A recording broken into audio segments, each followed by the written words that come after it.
Sanamkela Avalanche of Grace. Gama lam ndiyuthenjiwe molweni kwinyanga yomnga, inyanga yokugqibela ku-2024, inyanga yeshumi elinesibini kaluli.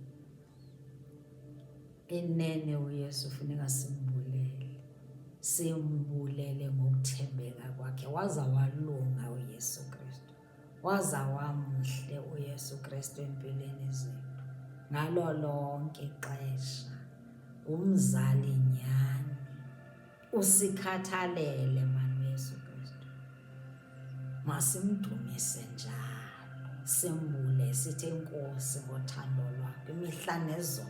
Nkosi ngenceba zakho ezimingwa naphakade, dwala lamadwala, qhawa lamaqhawa, besizawuba yintoni ngaphandle kwakho mzali.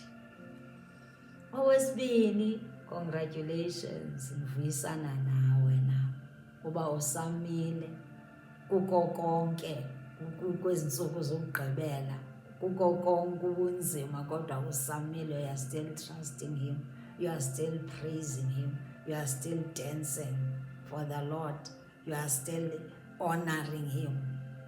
Congratulations. Now is congratulating ngalo lonke ixesha usebenzile man, bekungelolanga kodwa umile. Kungenxa yothando lukaYesu Kristu umile nje, ngenxa yenceba zakhe, mna nawe simile nje. Namhlanje isifundo sethu sisifumana kwi-2 Kings 20, sifunde kwivesi yokuqala.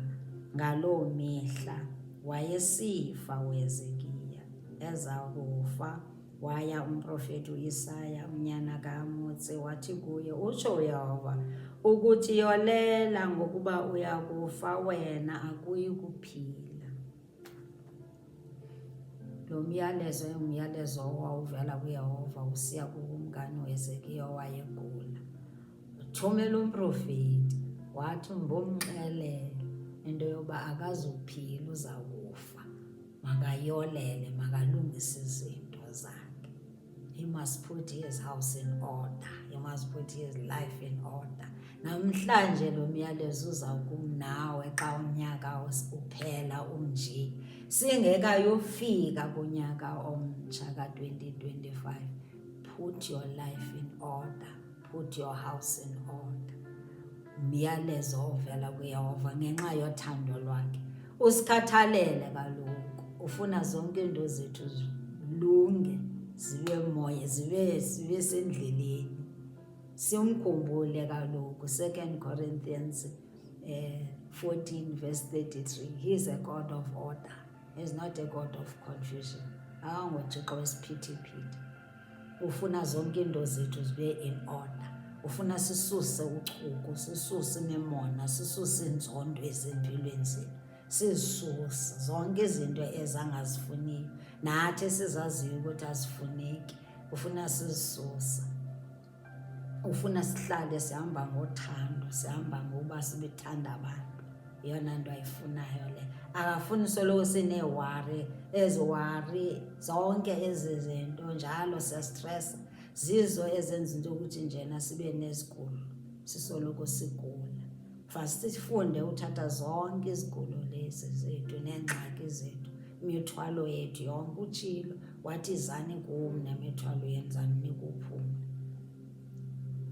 Uyasithanda, uthi ufuna xa ke futhi esithi njena masilungise impilo zethu, ufuna ukwenza into entsha ezimpilweni zethu.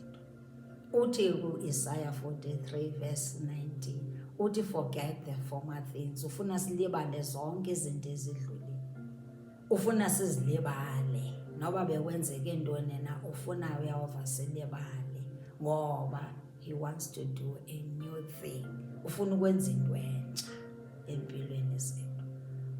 Into ke ngoku efuneka siyenzile thina, nayiphina into masiyazi uba simxhumana naye, sibeka ilizwi lakhe phambili. uMatthew 6:33, sijonga tance ubukumkani bezulu. Zonke ezinye izinto ezisizifunayo ziza kwenzeka xa senzeni, sibeke yena phambili, sibeke yena phambili. iinto zakhe zobumkani bamazulu nayo yonke into ayifunayo, sibeke yena phambili, sixelele abantu ngaye ukuba ungubani yena, uthanda wonke umntu. Sibaxelele abantu ukuthi unguThixo uthando. Akafuni le nto yethu namhlanje ngoba unguThixo onokukhwela. Namhlanje siyamthandaza, namhlanje siyamthandaza, ngomso nako siyahamba ngoku sesiyoqhumisa ngoku kwabanye oothixo. Siyahamba ngoku sisiya kwabanye oothixo, siya emagqirheni ngoku. Akafuni kanjalo. Put your house in order. Umyalezo wam nawe lona uvela kuYehova. Funeka usoloko usezingqondweni zethu ukuthi heyi, lena nayiphi into oyibonayo ukuthi ayikho rayithi iyasilungisa. Ilizwi lakhe lithetha nathi, livela kuye. Ngalo lonke ke loo nto ixesha endiyithandayo emnandi yeyokuba emveni kokuba uHezekiya eyivile loo myalezo, wajonga edongeni wathi, Yehova, khumbula izinto ebekudala ndizenza kuwe. Khumbula ukholo lwam, zonke izinto ezintle kudala ndizenza zikhumbule. Ubani? Ajike ingonyamezulu. Nakum nawe ke namhlanje ufuna sazi into yokuba xa sithembe yena soloko siyothandaza, sijonge edongeni. Xa kuthiwa sizawufa sijonge edongeni, uzawukufa athi njena buyela kuye. Mprofeti, buyela kuye, nankuya uya wajonga edongeni wakhala, ndimvile. Kuthiwa wasitsho esikhalo, iBhayibhile ithi wakhala. Nathi sibufunda ukhala, sikhuphe inyembezi, sizikhuphele kuYehova. Siye uzikhuphela kwabanye abantu abangasikhathalela, sikhuphele kumzali wakho okhathalele. Wenza ntoni ke? Yabuya impendulo, kodwa sidibanise i-15 years kuyo. Thembekile uYehova. Wathi nje ndimphe, yaphinda yadibanisa. I'm adding 15 years empilweni yakhe. Thembekile uYehova, luthando lwakhe lonke oko. He is a God of mercy. Yirecovery, warekhava. Wathi wawugqiba wamenzela ntoni inceba, wamongezelela. Nam nawe xa simthembile zininzi izinto azongezayo ukuthi asipha zona singazicelanga.